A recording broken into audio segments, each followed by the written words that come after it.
அன்பின் உள்ளங்களே, இந்த உவமை குறித்து ஒரு வாட்டி ஒருத்தர் என்கிட்ட கேள்வி எழுப்பி இருக்கிறாரு.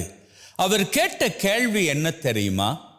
அதான் 100 ஆடுகள்ல 99 ஆடுகள் வழி தவறாம ஆயனுக்கு பிரமாணிக்கமானவையாக இருக்கின்றனவே, அந்த 99 ஆடுகளை பார்க்கிலும் வழி தவறி போன அந்த ஆட்டுக்குட்டிக்குத்தான் ஆயன் அவ்வளவு முக்கியத்துவம் கொடுக்கணுமா? இன்னும் ஆழமாக சொல்ல போனால் அந்த 99 ஆடுகளும் நேரிய பாதையில் நடக்கிறார்கள். அவர்கள் வழி தவறியே செல்லல்ல. அப்படி இருக்கும்போது அவர்களை குறித்து மகிழ்ச்சி அடைவதிலும் பார்க்க எதற்கு ஆயன் வழி தவறி போன அந்த ஆட்டுக்குட்டிய குறித்து மகிழ்ச்சி அடையணும்? ஏன் அந்த ஆட்டுக்குட்டிய அவரே தேடி போகணும்? இது கொஞ்சம் பார்க்கின்ற பொழுது ஏதோ கடவுள் நம்ம எல்லாம் கொஞ்சம் வித்தியாசமா பார்க்கிறார் போல இல்லையா? ஏதோ பாகுபாடு பார்க்கிறார் இல்லையா அப்படின்னு ஒருத்தர் கேள்வி எழுப்பினார். அவர் சொல்லுகின்ற பொழுது தொடர்ந்து சொன்னார், பாருங்க, நாம எல்லாம் நேர்மையானவர்களாக இருந்தா கடவுள் நம்ம பெருசா எண்ணிக்க மாட்டாராம். ஆனா எப்போ நாம வழி தவறி போறோமோ அப்போ கடவுளே நம்ம நோக்கி தேடி வருவாரு. அப்படி தேடி வருகிற வேளையில நமக்கு ரொம்ப இம்பார்ட்டன்ஸ் கொடுப்பாரு அப்படின்னு அவர் சொன்னார். அன்பின் உள்ளங்களே, மேலெழுந்த வாரியாக பார்க்கின்ற பொழுது அவர் சொன்னது என்னமோ வாஸ்தவம் தான், அது கரெக்டா தான் இருக்குது. ஆனா உண்மையான உறுதியான கருத்து அது கிடையாது. இப்போ 100 ஆடுகள் அப்படின்னு வச்சுக்கோங்களேன், அதுல 99 ஆடுகள் நேர்மையான ஆடுகள், ஆயனது வார்த்தைகளுக்கு கட்டுப்பட்டு வாழக்கூடிய ஆடுகள், ஆயனது வார்த்தைகளை அவை நல்லபடியாக கேட்டு அதற்கு செவிமடுத்து நடக்கக்கூடிய ஆடுகள். இதுல நம்மையே நாம எடுத்துப்போமே. நாம நம்முடைய ஆயனாகிய இயேசு கிறிஸ்து என்னெல்லாம் நமக்கு கட்டளையிட்டு இருக்கிறாரோ அவற்றின்படி நம்முடைய வாழ்க்கையை நாம் அமைத்திருக்கின்றோம்.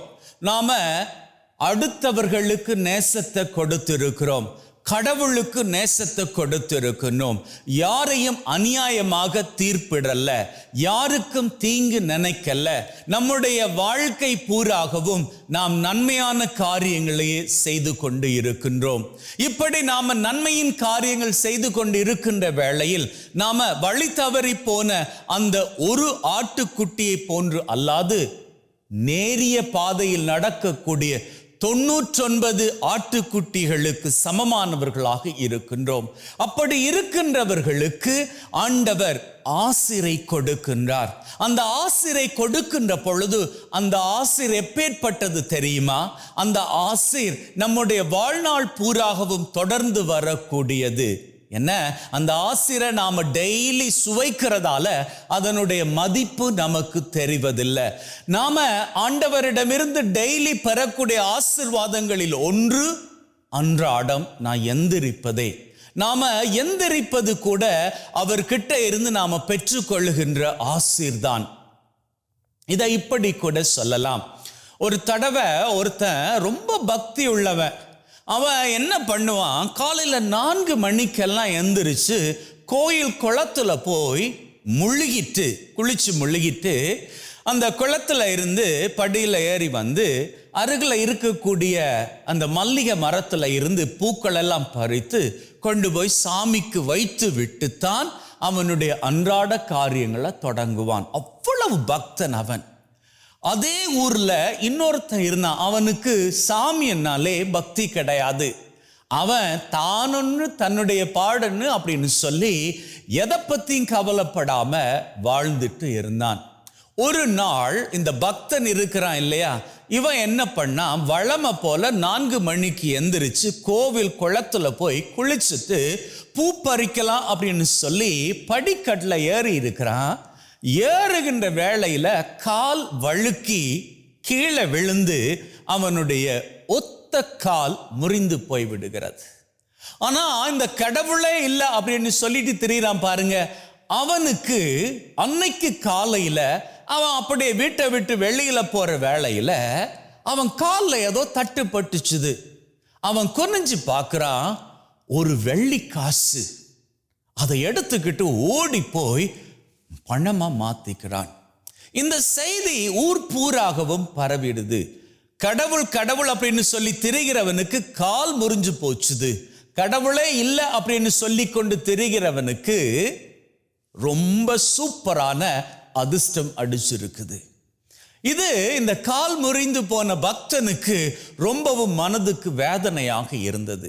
அப்போ அவன் என்ன பண்ணா, அன்னைக்கு ராத்திரி ரொம்ப வேதனையோட, கால் வேதனை ஒரு பக்கம், மனவேதனை இன்னொரு பக்கம், வேதனையோடு போய் படுக்க போறான். போற வேளையில அவன் உள்ளத்துல யோசிக்கிறான், கடவுளே இது நியாயமா? நான் உன்னுடைய பக்தன் இல்லையா? பக்தனாக இருக்கக்கூடிய எனக்கு ஏன் இப்படி ஒரு தண்டனை? ஊரெல்லாம் பேசிக்கிறாங்க, நான் உன்னுடைய பக்தனாக இருந்தும் எனக்கு இந்த கால் முறிந்து போனது. ஆனா உன்னையே நினைக்காத அவனுக்கு ஒரு வெள்ளி காசு பரிசாக கிடைச்சிருக்குது. இப்படியே இவன் யோசிச்சுட்டு கடவுள்கிட்ட பேசிட்டு தூங்கிடுறான். கனவுல கடவுள் வந்தாராம்.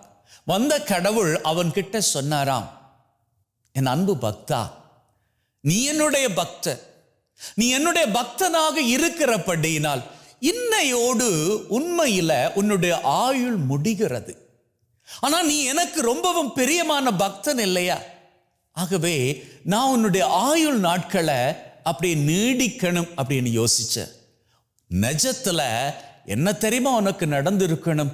இன்னைக்கு நீ அந்த படிக்கட்டு ஏறுகின்ற பொழுது, அந்த படிக்கட்டுல இருந்து சறுக்கி விழுகின்ற பொழுது உன் தலையில அடிபட்டு அந்த இடத்திலேயே நீ மரித்து இருக்கணும்.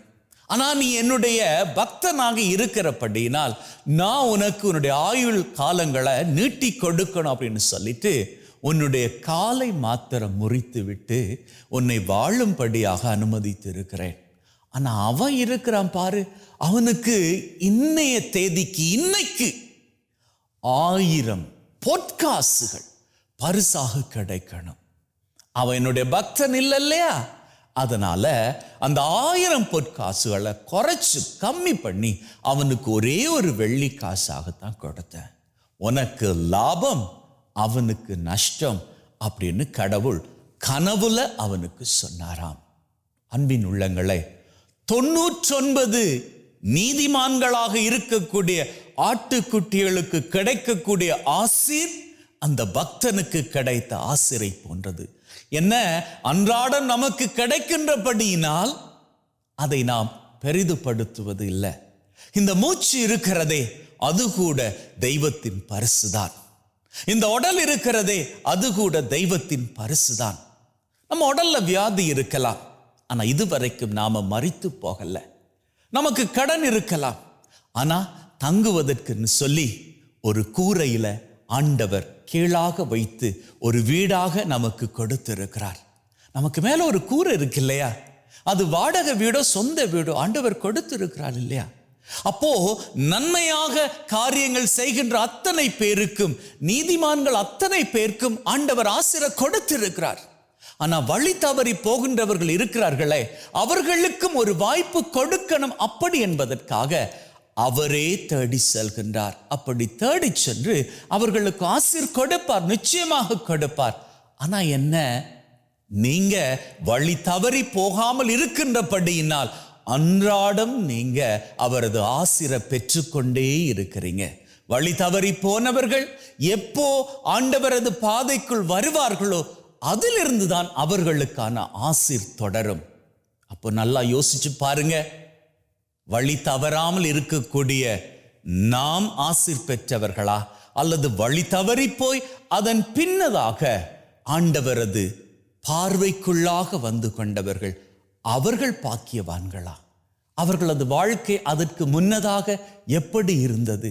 ஒரு வேளையில சீர்குலைந்த வாழ்க்கையாக இருக்கலாம், ரொம்பவும் கடினமான வாழ்க்கையாக இருந்திருக்கலாம். ஆனா எப்போ அவர்கள் மனசு மாறி ஆண்டவரது பாதைக்குள் வந்தார்களோ, எப்போது அவர்கள் வழி தவறிய ஆட்டுக்குட்டிகளாக இருந்து ஆண்டவரது பாதைக்குள் வந்தார்களோ, அப்போதிலிருந்து அவர்களது வாழ்க்கை மறுமலர்ச்சியை காண ஆரம்பித்திருக்கும். உங்களுக்கு எப்பொழுதும் ஆண்டவர் நன்மையைத்தான் செய்து கொண்டிருக்கிறார். ஆகவே எல்லா வேளையிலும் நீங்க ஆண்டவருக்கு பிரமாணிக்கம் உள்ளவர்களாக வாழ்ந்து கொள்ளுங்கள். பிரமாணிக்கம் உள்ளவர்களாக நீங்க வாழ்வீர்களாக இருந்தால் இப்போ நீங்க அனுபவிக்கிறீங்களே ஆசீரின் காரியங்கள், இவற்றில் எல்லாம் பார்க்க இன்னும் மேன்மையான ஆசீர்வாதங்களை பெற்றுக்கொண்டு வாழ்விலே மகிழ்வின் சிகரங்களை உயரங்களாக தொட்டுக் கொள்வீர்கள். ஆமென்.